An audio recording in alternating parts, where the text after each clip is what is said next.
ದೇಶದೆಲ್ಲರೂ ಇಂದು ರಾಮನವಮಿ ಆಚರಣೆಯನ್ನು ವಿಜೃಂಭಣೆಯಿಂದ ಪ್ರತಿ ವರ್ಷವೂ ಮಾಡಲಾಗ್ತಾ ಇತ್ತು. ಆದರೆ ಏನು ಕೊರೋನಾ ಅನ್ನೋ ಒಂದು ವೈರಸ್ ಬಂದು ಭಾರತಕ್ಕೆ ತಗುಲಿದ್ದು ಇಡೀ ಈಗ ಕಳೆದ ಒಂದು 8 ದಿನಗಳಿಂದ ಲಾಕ್ಡೌನ್ ಆದ ಹಿನ್ನೆಲೆಯಲ್ಲಿ ಭಾರತ ಸಂಪೂರ್ಣ ಲಾಕ್ಡೌನ್ ಆಗಿದೆ. ಹೀಗಾಗಿ ಈ ಎಫೆಕ್ಟ್ ರಾಮನವಮಿಗೂ ಬೀರಿದೆ ಅಂತಲೇ ಹೇಳ್ಬೋದು. ಅದರಂತೆ ಏನು ವಿಜಯಪುರ ನಗರದ ಏನು ರಾಮ ಮಂದಿರ ರಸ್ತೆ ಬರುತ್ತೆ, ಆ ರಾಮ ಮಂದಿರ ರಸ್ತೆಯಲ್ಲಿರುವಂಥ ನಾನು ದೇವಸ್ಥಾನ ನಿಮಗೆ ತೋರಿಸ್ತಾ ಹೋಗ್ತೀನಿ. ಏನು ರಾಮ ಮಂದಿರ ದೇವಸ್ಥಾನ ಇದೆ, ಈ ರಾಮ ಮಂದಿರ ದೇವಸ್ಥಾನಕ್ಕೆ ಪ್ರತಿದಿನವೂ ಸಹಿತ ಜನ ಬರ್ತಾರೆ. ಅದಲ್ಲದೆ ಏನು ಇವತ್ತು ಏನು ರಾಮನವಮಿ ಆಗಿರೋದ್ರಿಂದ ವಿಜಯಪುರದ ಸಾವಿರಾರು ಜನರು ಭಕ್ತರು ಇಲ್ಲಿ ಬರ್ತಾ ಇದ್ರು. ಅದಲ್ಲದೆ ಬಂದು ಏನು ರಾಮನವಮಿಯನ್ನು ಅದ್ದೂರಿಯಾಗಿ ಆಚರಿಸ್ತಿದ್ರು. ನಂತರದ ದಿನಗಳಲ್ಲಿ ಅಂದರೆ ರಾಮನವಮಿ ಇದ್ದಾಗ ಪಾನಕ ಹಂಚೋದಾಗಲಿ ಇನ್ನಿತರ ಹಲವಂತಷ್ಟು ಪದಾರ್ಥಗಳನ್ನು ಹಂಚ್ತಾ ಇದ್ರು ಪ್ರತಿ ವರ್ಷವೂ ಸಹಿತ.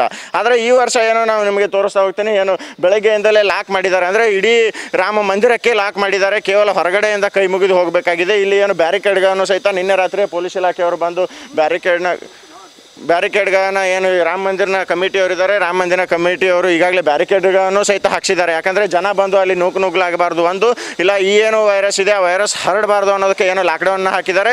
ಹೀಗಾಗಿ ಏನು ಈ ಮಂದಿರಕ್ಕೂ ಸಹಿತ ಈಗಾಗಲೇ ಏನು ಲಾಕ್ ಮಾಡಲಾಗಿದೆ. ಅದನ್ನು ಇಲ್ಲ ಅಲ್ಲದೆ ಏನು ಕೆಲವೊಂದಿಷ್ಟು ನಾನು ನಿಮಗೆ ಬೋರ್ಡ್ಗಳನ್ನು ತೋರಿಸ್ತಾ ಹೋಗ್ತೀನಿ. ಭಕ್ತಾದಿಗಳಲ್ಲಿ ವಿನಂತಿಸುವುದೇನೆಂದರೆ ಸರ್ಕಾರದ ಆದೇಶದ ಮೇರೆಗೆ ಕೊರೋನಾ ವೈರಸ್ಗಾಗಿ ಈ ಸಲ ರಾಮನವಮಿ ಉತ್ಸವವನ್ನು ಅಂದರೆ ಇವತ್ತು 2/4/2021 ಗುರುವಾರ ಆಚರಿಸಲಾಗುವುದಿಲ್ಲ ಅನ್ನೋ ಒಂದು ಬೋರ್ಡನ್ನು ಈಗಾಗಲೇ ಹಾಕಲಾಗಿದೆ.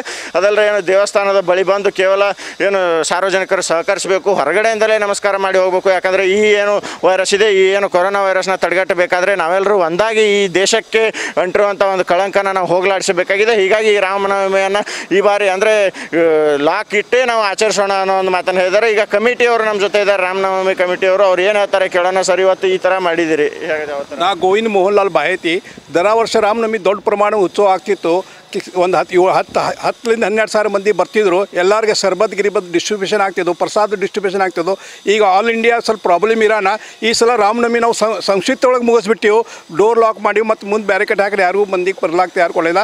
ಹೊರಗಿನ ದರ್ಶನ ಮಾಡ್ಲಿಕ್ಕೆ ಮಂದಿಗೆ ಹೋಗ್ಲಾಗ್ತಾರೆ. ನಮಗೆ ಮಂದಿನೂ ಕೋಪರೇಷನ್ ಕೊಟ್ಟಾರೆ. ಪ್ರತಿ ವರ್ಷ ಯಾವ ಥರ ಪ್ರತಿ ಮುಂಜಾನೆ 6ರಿಂದ ರಾತ್ರಿ 12 ತನಕ ಮೈಕು ಭಜನಿ ಮತ್ತು ಎಲ್ಲರೂ ಕೋಲ್ಡ್ ಡ್ರಿಂಕ್ಸ್ ವಗೇರೆ ಶರ್ಬತ್ ಚಾಲು ಆಗ್ತದೆ.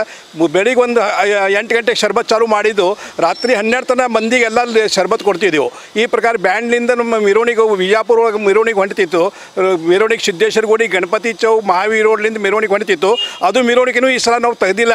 ಯಾಕಂದ್ರೆ ಗೌರ್ಮೆಂಟ್ ಕೂಡ ನಾವು ಕೋಆಪರೇಷನ್, ಪಬ್ಲಿಕ್ ಕೂಡ ಬೇಕು, ಯಾರಿಗೂ ತ್ರಾಸ ಆಗಬೇಡ ಅಂತ ನಾವು ಈ ಸಲ ಕ್ಷಮಿಸಬೇಕು ಎಲ್ಲ ಮಂದಿ. ನಮಗೆ ಸಾರಿ. ಏನು ಪ್ರತಿ ವರ್ಷ ನಾವು ವಿಜೃಂಭಣೆಯಿಂದ ರಾಮನವಮಿ ಆಚರಿಸ್ತಿದ್ವಿ. 10-12 ಸಾವಿರ ಜನ ಬರ್ತಿದ್ರು, ಮೆರವಣಿಗೆ ಮಾಡ್ತಿದ್ವಿ. ಅದಲ್ಲದೆ ಏನು ಹಲವಾರು ರೀತಿಯ ಪಾನೀಯಗಳನ್ನು ಅಂದರೆ ತಂಪು ಪಾನೀಯ ಆಗಿರುವಂಥ ಪಾನಕಗಳನ್ನು ನಾವು ಹಂಚ್ತಾ ಇದ್ವಿ. ಈ ರೀತಿಯಾಗಿ ವಿಜೃಂಭಣೆಯಿಂದ ರಾಮನವಮಿಯನ್ನು ಆಚರಿಸ್ತಾ ಇದ್ವಿ. ಆದರೆ ಈ ಬಾರಿ ಏನು ಈ ಕೊರೋನಾ ಕಂಟಕ ಬಂದಿದೆ, ಈ ವೈರಸ್ಸು. ಹೀಗಾಗಿ ಇದನ್ನು ಹೋಗಲಾಡಿಸಲು ನಾವು ಸಹಿತ ಈಗ ದೇಶದೊಂದಿಗೆ ಸಜ್ಜಾಗಿದೆಯೋ ಅನ್ನೋ ಮಾತನ್ನು ಈಗ ಆಡಳಿತ ಮಂಡಳಿಯವರು ಹೇಳ್ತಾ ಇದ್ದಾರೆ.